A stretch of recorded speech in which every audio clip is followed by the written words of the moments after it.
Wikipedia की report के हिसाब से आज भी 95% ट्रेडर्स अपने पैसे डुबा लेते हैं। जहां फाइनेंशियल ईयर 2023 में ट्रेडर्स टोटल $5.4 बिलियन का लॉस करवा चुके हैं, जहां अगर एस्टिमेट किया जाए तो हर एक ट्रेडर को 1.5 लाख का लॉस हुआ है। अब यहाँ पर एक क्वेश्चन ये भी आता है कि ये जो बचे हुए 5% इन्वेस्टर्स हैं, ये ऐसा क्या जानते हैं मार्केट के बारे में जिसकी वजह से वो प्रॉफिट में रहते हैं। अब अगर हम कुछ सक्सेसफुल इन्वेस्टर्स की तरफ देखें, जैसे कि George Soros, net worth 670 crore rupees, या फिर हम पॉल ट्यूडर की बात करें जिनकी नेटवर्थ है 810 करोड़। और इंडिया में देखिए जो सक्सेसफुल ट्रेडर हैं, तो हम बात करते हैं राकेश झुनझुनवाला की, जिनकी नेटवर्थ है $5.8 बिलियन। अब ये सब ट्रेडर्स ऐसा क्या करते हैं जिनकी वजह से ये कंसिस्टेंटली प्रॉफिट में रहते हैं। अब ये जानने से पहले आप इसकी एक बड़ी प्रॉब्लम जान लो। अब फ्यूचर एंड ऑप्शन ट्रेडिंग वाले इन्वेस्टर्स के लिए एक बुरी खबर है। अब आप सबसे पहले ये इंटरव्यू सुनो। As a broker, when we are putting a trade for retail investor, we are attracting number of taxes, CGST, IGST, stamp duty, STT, long-term capital gain tax. So today government of India is earning more than the broker.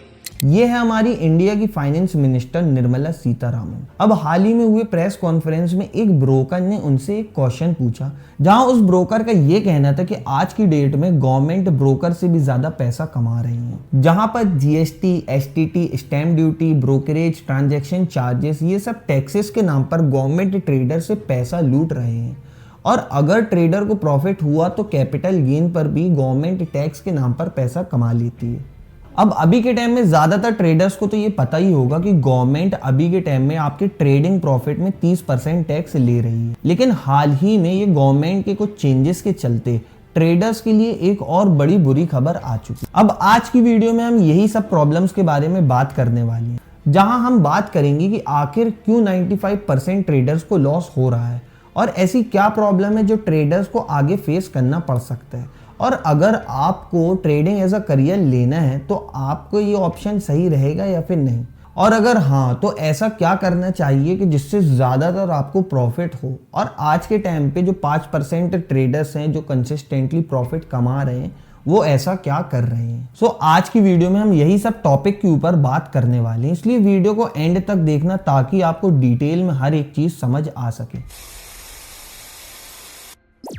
Hey everyone, so last financial year 2023 में traders को काफ़ी बड़े बड़े loss हुए, जिसकी वजह से कई ज़्यादा ट्रेडर्स आज के टाइम में लॉन्ग टर्म इन्वेस्टमेंट करना शुरू कर चुके हैं। अब ये सब ट्रेडिंग में होने वाले लॉसेस के कई ज़्यादा रीजंस हैं। उनमें से सबसे पहला रीज़न है लाइफस्टाइल। अब इंस्टाग्राम रील्स में या फिर यूट्यूब की वीडियोस में ट्रेडिंग को एक सपने की तरह बेचा जाने लगा, जहाँ पे ट्रेडिंग में पैसा कमाना लोगों के लिए बहुत इजी तरीका दिखाया गया, जहाँ पे लोग सपने बेचते हैं, जहाँ पे आपके इन्फ्लुएंसर्स लोग आते हैं जो आपको कहते हैं कि आप 1 लाख का 10 लाख 1 मिनटों में बना लोगे। मतलब आपको वो सब रील्स देख के, वो सब वीडियोस देख के आपके दिमाग में ये भर दिया जाता है कि पैसा कमाना ट्रेडिंग से बहुत ज़्यादा ईजी और सिंपल है। और भी ऐसे कई ज़्यादा झूठे वादे किए जाते हैं। अब ये सब करने वाले इन्फ्लुएंसर्स लोग हैं जो आपके दिमाग के साथ खेलते हैं। अब इससे आपको तो नहीं, लेकिन उनको ज़रूर फ़ायदा होता है, क्योंकि वो अपना एक कोर्स सेल करते हैं जहाँ पे वो ट्रेडिंग सिखाते हैं, और आप लोग जो कि लालच में सपनों को देख के आ चुके हो, वो उनके कोर्सेज को खरीदते हो और उनको इस चीज़ से अच्छा खासा प्रॉफिट होता है। अब ये सब चीज़ों से जो लोग रहते हैं, जो ज़्यादातर ट्रेडर्स रहते हैं, वो बिना किसी नॉलेज के, बिना किसी अच्छे इन्फॉर्मेशन के ट्रेडिंग अपना करियर स्टार्ट कर देते हैं, और एट दी एंड रिजल्ट ये निकल के आता है कि उनको एक भारी लॉस हो चुका होता है। अब ये तो सब रीज़न में से एक ऐसा रीज़न है जिसकी वजह से ऐसा होता है। अब मैंने इस टॉपिक पे एक पर्टिकुलर वीडियो बनाई हुई है जहाँ पे आप क्लियरली एक डिटेल में जान सकते हो कि स्टॉक मार्केट में आपके साथ डेरिवेटिव्स में, फ्यूचर एंड ऑप्शन में कैसा स्कैम किया जाता है। अब अगर आपको वो वीडियो डिटेल में देखना है तो ऊपर आई बटन से आप वीडियो देख सकते हो, या फिर इस वीडियो के डिस्क्रिप्शन में भी मैं आपको वो वीडियो प्रोवाइड कर दूंगा। अब अगर आप पहले से ट्रेडिंग कर रहे हो तो आपको एक रूल के बारे में, एक टैक्स रूल के बारे में पता ही होगा कि अगर आपको प्रॉफिट होता है तो आपको अपने प्रॉफिट में से 30% प्रॉफिट गवर्नमेंट को एज अ टैक्स देना होगा। लेकिन ये टैक्स आप बचा भी सकते हो। वो कैसे? अब ये डेरिवेटिव्स मार्केट जो है, मतलब ये डेरिवेटिव्स में ट्रेड करना, मतलब अगर आप फ्यूचर एंड ऑप्शन करते हो तो ये पूरी ही मार्केट बिजनेस कैटेगरी के अंडर आती है, जहां आपको टोटल 30% टैक्स देना होता है। लेकिन जो कि ये बिजनेस कैटेगरी के अंदर ये वाली मार्केट आती है, तो आप टैक्स बचाने के लिए थोड़े बहुत बहानेबाजी भी कर सकते हो। फॉर एग्जाम्पल, आपका कोई बिजनेस है और सेम ईयर आपको 1 लाख रुपए ट्रेडिंग से कमाई हुई है और वही सेम ईयर आपको उसी बिजनेस से 2 लाख रुपए का लॉस हो चुका है, तो आप गवर्नमेंट को अपने बिजनेस के लॉसेस को दिखाकर जो आपने ट्रेडिंग से 1 लाख रुपए कमाए हैं उसमें जो टैक्स देना पड़ता आपको जो कि है 30%, वो आप 30% यानी कि 30,000 रुपये बचा सकते हो। मतलब अभी के टाइम में ट्रेडर्स इस चीज़ के लिए बहानेबाजी कर सकते हैं। कई ट्रेडर्स ऐसे रहते हैं जो अपने फेक लॉसेस को दिखा देते हैं। अगर उन्होंने किसी चीज़ में इन्वेस्ट भी किया है, कहीं इन्वेस्टमेंट भी की हुई है, घर खरीदा या फिर गाड़ी खरीदी, तो वो उस चीज़ को एज अ लॉस दिखा देते हैं और जो ट्रेडिंग से पैसे वो कमाते हैं उस चीज़ से टैक्स बचा लेते हैं। और जो पुराने लोग हैं, जो एक्सपीरियंस ट्रेडर्स हैं, उनको अच्छी तरीके से पता है कि उनको 30% टैक्स कैसे बचाना है। अब अभी के टाइम में बुरी खबर ये है कि जो लोग 30% टैक्स बचा रहे थे, जो कि ये बिजनेस कैटेगरी में आता है, जो लोग 30% टैक्स इस चीज़ से बचा रहे थे, जो बहानेबाजी कर रहे थे, अब उनके लिए एक बड़ी प्रॉब्लम आ चुकी है। अब अगर आप डेरिवेटिव्स में ट्रेड कर रहे हो, फ्यूचर एंड ऑप्शन में ट्रेड कर रहे हो, तो ये पूरा एक बिजनेस कैटेगरी के अंडर आता था और बिजनेस कैटेगरी के अंडर आने की वजह से आप इसमें टैक्स को लेके बहानेबाजी भी कर सकते थे और अपना टैक्स भी बचा सकते थे। लेकिन अब से ऐसा नहीं होगा, क्योंकि डेरिवेटिव्स मार्केट को बिजनेस कैटेगरी से हटाकर स्पेकुलेटेड कैटेगरी में डाला जा रहा है।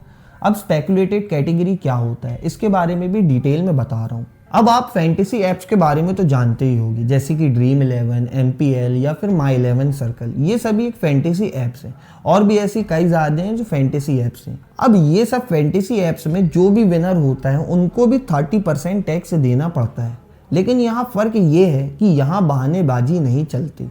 मतलब फैंटेसी ऐप्स में जो भी लोगों को प्रॉफिट होता है उस चीज़ का 30% टैक्स गवर्नमेंट को जाना कंपलसरी है। आप फैंटेसी ऐप से ले लो या फिर क्रिप्टो करेंसी ले लो, अगर आप क्रिप्टो में भी पैसा बना रहे हो और आपको प्रॉफिट हो रहा है तो उसका 30% टैक्स गवर्नमेंट के पास जाना ही है। बस फ़र्क ये है कि ये सब पूरी स्पेकुलेटेड कैटेगरी में आता है। अब स्पेकुलेटेड कैटेगरी में आपको एक सबसे बड़ा डिसएडवांटेज ये है कि आपको टैक्स देना कंपलसरी है। अब वहाँ पे ट्रेडर्स बहानेबाजी नहीं कर सकते, या फिर जो फैंटेसी ऐप्स के विनर्स हैं वो सब बहानेबाजी नहीं कर सकते कि उनको लॉस हो गया या फिर उनका बिजनेस उतना अच्छा परफॉर्म नहीं कर रहा है या फिर उन्होंने ऐसा लॉस करवा लिया जिसकी वजह से वो रिकवर नहीं कर पा रहे। ये सब चीज़ें, ये सब बहानेबाजी करके वो टैक्स नहीं बचा सकते। स्पेकुलेटेड कैटेगरी में टैक्स देना कंपलसरी होता है। अब आपको बिजनेस में प्रॉफिट हो या फिर लॉस हो, गवर्नमेंट को उससे कोई भी फर्क नहीं पड़ने वाला। और अभी के टाइम में ट्रेडर्स के लिए यही सबसे बड़ी मुसीबत आ चुकी है, जहां पे डेरिवेटिव्स को यानी कि फ्यूचर एंड ऑप्शन को स्पेकुलेटेड कैटेगरी में डाला जा रहा है। अब इसके डिसएडवांटेज ये हैं कि जो लोग टैक्स बचा पाते थे, जो लोग बिजनेस में अपना लॉसेस दिखा के 30% टैक्स बचा लेते थे, अब से ऐसा नहीं होगा। अभी के टाइम में फ्यूचर एंड ऑप्शन को बिजनेस कैटेगरी में ही रखा गया है। अभी के टाइम में ये स्पेकुलेटेड कैटेगरी में नहीं आया है, लेकिन गवर्नमेंट के ऐसे पूरे चांसेस है कि आने वाले टाइम में इसको बिजनेस कैटेगरी से उठाकर स्पेकुलेटेड कैटेगरी में डाल दिया जाएगा।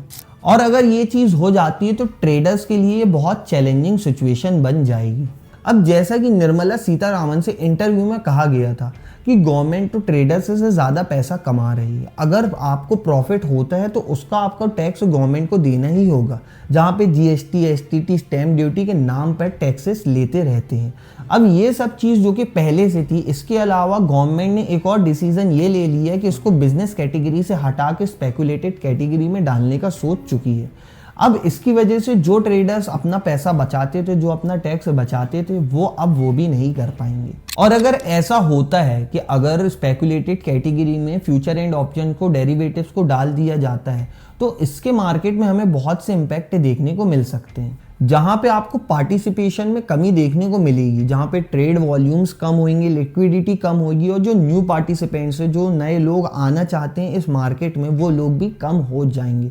बिकॉज इस ट्रेडिंग मार्केट में ट्रेडर्स से ज़्यादा दूसरों को प्रॉफिट हो रहा है और ज़्यादातर ट्रेडर्स आज के टाइम में अभी लॉस में चल रहे हैं। जहाँ पे अगर हम रिपोर्ट से देख ले, आप गूगल में सर्च करके देख लो कि 95% ट्रेडर्स ऐसे हैं जिनको लॉस होता है। जहां पे ज़्यादातर ट्रेडर्स लॉस में ही रहते हैं और ऊपर से गवर्नमेंट भी उनके लिए ऐसी सिचुएशन क्रिएट करती है जिनकी वजह से उनके ऊपर और प्रेशर बने और वो ज़्यादातर अपना पैसा गंवाए। अब यहाँ पे एक सोचने वाली बात यह है कि अगर ये बिजनेस कैटेगरी से स्पेकुलेटेड कैटेगरी में आ जाएगा तो इससे सबसे ज़्यादा नुकसान किसको होगा, आप बताओ। आप कमेंट्स में बताओ कि अगर ऐसा होगा तो सबसे ज़्यादा नुकसान किसको होगा। मैं बताता हूँ। अगर future and option derivatives market को स्पेकुलेटेड कैटेगरीज में डाल दिया जाता है तो इससे सिर्फ और सिर्फ रिटेल ट्रेडर्स का ही लॉस होने वाला है। बिकॉज जो बड़ी बड़ी कंपनीज होती है, जो बड़े फर्म्स होते हैं, वो अपना 30% टैक्स दे ही रहे हैं। अब जबकि ये बिजनेस कैटेगरी में था उसके बावजूद भी ये बड़े जो फर्म्स हैं, जो बड़ी कंपनीज हैं, ये अपना 30% टैक्स गवर्नमेंट को देती ही रही है। क्योंकि ये लोग बहानेबाजी नहीं कर सकते, ये लोग कोई फेक चीज़ें नहीं दिखा सकते, कोई फेक लॉसेस नहीं दिखा सकते। अब जो कि इतनी बड़ी कंपनीज है, इतने बड़े फर्म्स हैं, जिनकी वजह से इनको जो प्रॉफिट हो रहा है ट्रेडिंग करके उसमें से 30% गवर्नमेंट को देना ही होता है। और अगर ये बिजनेस कैटेगरी से स्पेकुलेटेड कैटेगरी में आता भी है, डेरिवेटिव्स मार्केट अगर स्पेकुलेटेड कैटेगरी में आ भी रहा है, तो ये सब बड़ी कंपनीज को, ये सब फर्म्स को कोई बड़ा नुकसान नहीं होगा, क्योंकि ये ऑलरेडी अपना टैक्स दे रहे थे, क्योंकि ये ऑलरेडी कोई बहानेबाजी नहीं कर रहे थे। तो आगे भी अगर ऐसा होगा तो इनको कोई बड़ा नुकसान नहीं होगा। इससे सिर्फ और सिर्फ जो न्यू ट्रेडर्स हैं, जो ऑलरेडी रिटेल ट्रेडर्स हैं, उनको ही लॉस होगा। और ये सब अगर होता है तो इसके थोड़े बहुत साइड इफेक्ट्स भी देखने को मिलेंगे, जहां पे ये ब्रोकिंग एप्स और बीएससी यानी कि बॉम्बे स्टॉक एक्सचेंज और एनएससी यानी कि नेशनल स्टॉक एक्सचेंज, इनके प्रॉफिट्स में भी हमें थोड़ा फर्क देखने को मिलेगा। बिकॉज ये सभी लोग अपना ज़्यादातर कमीशन, अपना ज़्यादातर प्रॉफिट फ्यूचर एंड ऑप्शन में ट्रेडिंग करने वाले लोगों से ही कमाते थे। अब मे बी स्पेकुलेटेड कैटेगरी में आने के बाद ट्रेडर्स कम हो जाए या फिर न्यू पार्टिसिपेंट कम हो जाए, जिसकी वजह से इनके प्रॉफिट्स को ओवरऑल लॉस होगा, इनके रेवेन्यूज़ कम होंगे, इनके प्रॉफिट्स कम होंगे। ब्रोकिंग एप्स, एनएससी, बीएससी, ये सब लोगों को हो सकता है कि इनके नंबर्स में कुछ फ़र्क देखने को मिले। अब ये सब के बीच यहाँ पे एक सोचने वाली बात ये, यहाँ पे एक बड़ा क्वेश्चन ये है कि गवर्नमेंट ऐसा क्यों कर रही है। गवर्नमेंट इसको बिजनेस कैटेगरी से उठा के स्पेकुलेटेड कैटेगरी में क्यों ला रही है। अब गवर्नमेंट का कहना है कि इंडिया में 90% से ज्यादा लोग ट्रेडिंग करके पैसा डुबा रहे हैं, इसलिए वो लोग ज्यादा ट्रेडिंग की तरफ ना बढ़े और अपने लॉसेस ना करवाए, इसलिए गवर्नमेंट ऐसा करेगी। अब आप खुद बताओ, इस बात का कुछ सेंस बनता है, इस आंसर का कुछ सेंस बनता है। लोगों को ज़्यादा लॉस ना हो, लोग ट्रेडिंग ज़्यादा ना करें, इसकी वजह से गवर्नमेंट 30% टैक्स ले रही है। या फिर गवर्नमेंट जो इसमें ऑलरेडी बिजनेस कैटेगरी में है, ये डेरिवेटिव्स मार्केट, ये फ्यूचर एंड ऑप्शन मार्केट जो डेरिवेटिव्स में है, इसको उठा के स्पेकुलेटेड कैटेगरी में डालना चाहती है। और उनका ये कहना है कि ये चीज़ें करके वो ट्रेडर्स के लिए भला ही कर रहे हैं। गवर्नमेंट खुद चाहती है कि लोग ये सब चीज़ें ना करें, लेकिन वो दूसरे तरीके से ये सब चीज़ों में अपना प्रॉफिट ढूंढ रही है। जहाँ वो 30% टैक्स बढ़ा रहे हैं, जहाँ ये डेरिवेटिव्स को स्पेकुलेटेड मार्केट में डालना चाहते हैं। अब ऑन दी अदर हैंड, अगर गवर्नमेंट सच में लोगों का भला चाहती है तो गवर्नमेंट को लोगों को इस चीज़ के लिए एजुकेट करना चाहिए। गवर्नमेंट को सिखाना चाहिए लोगों को कि इन्वेस्टमेंट कैसे करते हैं, ट्रेडिंग कैसे करते हैं। अगर डेरिवेटिव्स में फ्यूचर एंड ऑप्शन करना है तो आपको कैसे करना चाहिए। गवर्नमेंट को एड कैंपेन चलाना चाहिए, स्कूल कॉलेजेस में इस चीज़ के लेक्चर्स प्रोवाइड करना चाहिए। तब जाकर गवर्नमेंट इन सब चीज़ों को एजुकेट कर पाएगी, इन सब लोगों को, ट्रेडर्स को एजुकेट कर पाएगी। और इसकी वजह से जो 90% ट्रेडर्स लॉस में बैठे हैं, जिनको लॉस हो रहा है, वो 90% के घट के हो सकता है कि बहुत कम हो जाए। लेकिन गवर्नमेंट इसका उल्टा कर रही है। गवर्नमेंट बोल तो ये रही है कि वो ये चाहते हैं कि ट्रेडिंग ना हो, ज़्यादातर लोगों को लॉस ना हो, लेकिन दूसरी तरफ वो अपना खुद का जेब भर रहे हैं। जहाँ वो 30% टैक्स ले रहे हैं, जहाँ ये स्पेकुलेटेड कैटेगरी में डेरिवेटिव्स को डाल रहे हैं। अब जो लोग इसमें फ्यूचर बनाने की सोच रहे हैं, अब आप खुद सोचो कि आपको जिस चीज़ में फ्यूचर बनाना है, तो वो चीज़ में अगर ये सब ऐसा हो रहा है तो आप उस चीज़ में फ्यूचर बनाना चाहोगे या फिर नहीं। अब जिस फील्ड में आप फ्यूचर बनाने की सोच रहे हो, उस फील्ड के बारे में आप खुद अच्छे से नॉलेज लो कि वहाँ पे क्या चल रहा है, कैसे लोग पैसा कमा रहे हैं, कैसे उनको लॉसेस हो रहे हैं, कैसे गवर्नमेंट रूल्स एंड रेगुलेशंस किस तरीके से वर्क कर रहे हैं, क्या टैक्स आपको देना पड़ेगा और कितने ज़्यादा चैलेंजेस आपको हो सकते हैं। तब आप उस फील्ड में फ्यूचर बनाने की सोचो। अब गवर्नमेंट यहाँ पे खुद का ही पेट भर रही है, गवर्नमेंट खुद ही टैक्स के नाम पे प्रॉफिट उठाती जा रही है और जो आपके ब्रोकिंग एप्स है, जो NSE है, BSE है, ये सब भी और डेरिवेटिव से अच्छा खासा प्रॉफिट कमा रहे हैं। जो सो कॉल्ड इन्फ्लुएंसर्स हैं वो सपने बेच के कोर्सेज सेल करके प्रॉफिट कमा रहे हैं। अब ये सब के बीच के जो रिटेल इन्वेस्टर्स हैं सिर्फ उनको ही लॉस हो रहा है। जो 90% इन्वेस्टर्स हैं वो ही अपना पैसा गंवा रहे हैं। अब नो डाउट पहले जो ट्रेडर्स थे वो बहुत पैसा कमा चुके हैं और अभी भी कई ऐसे ट्रेडर्स होंगे जो प्रॉफिट कमा रहे होंगे, जो कंसिस्टेंटली प्रॉफिट में बने होंगे। लेकिन अभी की सिचुएशन में और पहले की सिचुएशन में बहुत ज़्यादा फर्क आ रहा है।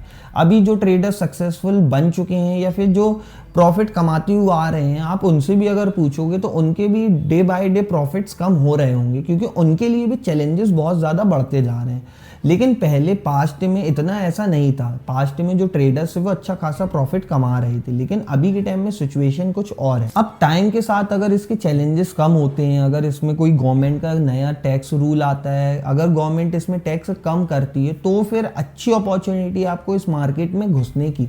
लेकिन आपको ट्रेडिंग में, डेरिवेटिव्स में इन्वेस्ट करने, ट्रेडिंग करने से पहले आपको अच्छा खासा नॉलेज होना चाहिए मार्केट का। आप एटलीस्ट आपको 1 साल का एक्सपीरियंस होना चाहिए, क्योंकि डेरिवेटिव, फ्यूचर एंड ऑप्शन बहुत ही रिस्की मार्केट है, जहाँ पे मिनटों में आपके लाखों रुपए उड़ सकते हैं और जहाँ पे आपके मिनटों में लाख रुपए, 10 लाख रुपए में भी बन सकते हैं। लेकिन आपको इस चीज़ का एक्सपीरियंस होना चाहिए, तब कहीं जाके आप ये मार्केट में एंट्री ले सकते हो। सो आज की वीडियो के लिए बस इतना ही। अब अगर एट दी एंड आपको ये जानना है कि अभी के टाइम में जो 5% इन्वेस्टर्स हैं वो कैसे प्रॉफिट कमा रहे हैं, तो स्क्रीन में आ रही ये वीडियो को क्लिक करके आप देख सकते हो।